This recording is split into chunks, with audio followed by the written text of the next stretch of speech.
Hallelujah. जय हम मसीह। आज फिर से अपना पढ़ेंगे नए नियम का।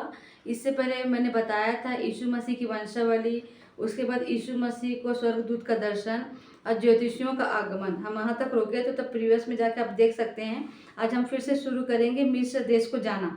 तो मैं ये वचन पढ़ती हूँ और मैं समझाने की कोशिश करूँगी, और वचन पवित्र आत्मा समझाए, हो सके मेरे शब्द न रहें पर पवित्र आत्मा आपके हृदय को खोले और उस वचनों को आप समझ सके। तो मैं पढ़ूंगी, आप भी अपने बाइबल में देखिएगा। ये पढ़ रहे हैं अपन, जो वचन है 2 उसका 13वां वचन से पढ़ेंगे, 13वां भाग से। ऐसा लिखा है कि उनके चले जाने के बाद देखो, प्रभु के एक दूत ने स्वप्न में यूसुफ को दिखाई देकर कहा, उठ, उस बालक को और उसकी माता को लेकर मिस्र देश को भाग जा, और जब तक मैं तुझसे न कहूँ तब तक वहीं रहना, क्योंकि हेरोदेस इस बालक को ढूंढने पर है कि उसे मरवा डाले। इसमें ऐसा बताया गया है कि यीशु मसीह का जन्म मैंने बताया जो वचन के द्वारा। फिर ज्योतिषियों का आगमन हुआ था। जब ज्योतिष लोग जब आए तो एक तारा था जो उनके साथ साथ चला, और आपको पता होगा कि यीशु मसीह का जन्म हुआ है एक चरनी में। तो जहाँ पे यीशु मसीह उस चरनी में थे वहाँ पे आके वो तारा रुक गया, और ज्योतिष लोग जाके उनको देखे, उनको अपना मूर लोभान चढ़ा के दंडवत किया। उसके बाद से ऐसा हो गया कि जब अब यीशु मसीह पैदा तो हो चुके हैं, पर कैसा था कि उनके डैडी जो थे, यीशु से पहले बता चुकी थी कि यीशु और मरियम का शारीरिक संबंध नहीं हुआ था।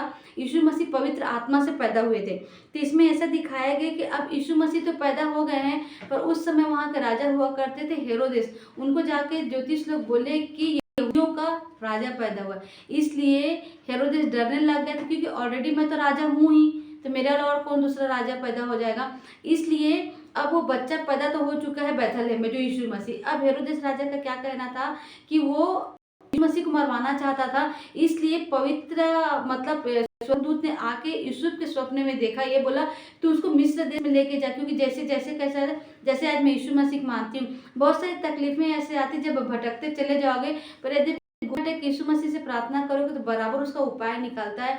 तो हम आज वचन को पढ़ते, इसलिए हम वचन जैसे चलते। मैं यही बताना चाह रही हूँ कि अब यीशु मसीह पैदा हो चुके थे, यीशु मसीह हमारे उद्धार करता थे, पर उनका अब जो खुदा बाप ने उनका अभिषेक तो कर चुके थे, पर जिंदगी में तकलीफें आती, और वो तकलीफ में यीशु मसीह फंसने वाले थे। पर उनको बचाने के बराबर जो पिता परमेश्वर अपने पवित्र आत्मा स्वर्गदूत को भेज कर उनको बताते हैं कि तू ऐसा ऐसा काम करना, ऐसे ऐसे मेरे बच्चे को बचाना। तो उसी तरीके से ऐसा है कि जब यूसुफ सोए थे तो उनको स्वप्न दिखा कि अपने बच्चे को लेकर तू मिस्र देश में जा, क्योंकि हेरोदेस उसको मारना चाहता है। मतलब उनको भविष्यवाणी होती चली गई और वो करते गए। तो मैं फिर से पढ़ती, उसमें से लिखा है कि उनके चले जाने के बाद, मतलब ज्योतिषियों के चले जाने के बाद, प्रभु के एक दूत ने स्वप्न में यूसुफ को दिखाई देकर कहा, उठ, उस बालक को और उसकी माता को लेकर मिस्र देश को भाग जा, जब तक मैं तुझसे न कहूँ तब तक वहीं रहना। मतलब दूत क्या बोल रहा है कि तू मिस्र देश में जा और वहीं रहना जब तक कि मैं तुझे ना बुला लूँ। फिर बोलता, क्योंकि हेरोदेस इस बालक को ढूंढने पर है कि उसे मरवा डाले, क्योंकि ऑलरेडी उस समय राजा हेरोदेस हुआ करता था। अब कोई राजा चाहेगा कि कोई दूसरा उसके राज्य में राज करने के लिए, वो भी जो एक बालक हुआ करता था। उसके बाद 14 में ये लिखा है कि वह रात ही को उठकर बालक को और उसकी माता को लेकर मिस्र को चल दिया। 15वें में लिखा है, और हेरोदेस के मरने तक वहीं रहा, इसलिए कि वह वचन जो प्रभु की भविष्यवक्ता के द्वारा कहा था कि मैंने अपने पुत्र को मिस्र से बुलाया पूरा हो। जब हेरोदेस ने यह देखा कि ज्योतिषियों ने मेरे साथ ठट्ठा किया, तब वह क्रोध में भर गया और लोगों को भेजकर ज्योतियों से ठीक ठीक पूछे हुए समय के अनुसार बैतलहम और उसके आसपास के सब लड़कों को जो 2 वर्ष के या उससे छोटे थे मरवा डाला। मतलब अभी हेरोदेस को मिला तो नहीं यीशु मसीह, पर उसको क्या लगा कि अभी उस समय यीशु मसीह के करीब 2 साल का हो चुका था।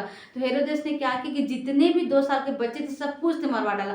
इसीलिए हम यदि खुदा बाप की राहों पे आएंगे तो हम अपना रास्ता नहीं दे सकते। शायद आपने कभी किसी मुझे सुना होगा कि जब इजरायली लोग निकले तो उनके सामने लाल समंदर था, पर खुदा बाप वो है कि लाल समंदर में भी रास्ता देता है। इसलिए जब यीशु मसीह उद्धार करता वो पैदा होने वाले थे, इसलिए बराबर यीशु मसीह तो बच्चे थे, उनको नहीं समझता था, पर उनके जो डैडी थे उनके लिए उनको बराबर बताया गया कि तू एक काम कर, तू ही यीशु मसीह को लेके तू चला जा। कहाँ चला जा? तू मिस्र चला जा, और जब तक मैं तुझे कहूँ तब तक ना आना, क्योंकि पता था कि वो मरवा डालेगा। अंत में जो भविष्यवाणी हुई थी तू लेके जा, और सच में हुआ, क्योंकि हेरोदेस ने 2 साल के पूरे बच्चों को मरवा डाला। पर खुदा बाप की राहों में कोई दूसरा आदमी कोई काम नहीं कर सकता, क्योंकि यीशु मसीह उद्धार करता था, इसलिए उनको बचाना जरूरी था, इसलिए मिस्र चले गए, और बाकी जितने लोग भी वहाँ पे थे यहूदिया में, उन सबको मार डाला। पर यदि यही मैं बताना चाहूँ कि यदि हमारे लाइफ में कोई तकलीफ है तो हमेशा खुदा बाप के पास घुटना टेक के प्रार्थना करो, और खुदा बाप बराबर जहाँ रास्ता ना वहाँ आपको रास्ता देगा। और 17 में ऐसा बोला है कि तब जो वचन यिर्मयाह भविष्यवक्ता द्वारा कहा गया था वह पूरा हुआ। और 18वां में लिखा है कि रामाह के एक करुण नाद सुनाई दिया, रोना और बड़ा विलाप। राहेल अपने बालकों के लिए रो रही थी, शांत होना ना चाहती थी, क्योंकि वे है ही नहीं। हेरोदेस के मरने के बाद देखो, प्रभु के दूत ने मिस्र में यूसुफ को स्वप्न में दिखाई देकर कहा कि उठ, बालक और उसकी माता को लेकर इज़राइल देश में चला जा, क्योंकि जो बालक के प्राण लेना चाहते थे वे मर गए। वह उठा और बालक और उसकी माता को लेकर इज़राइल के देश में आया।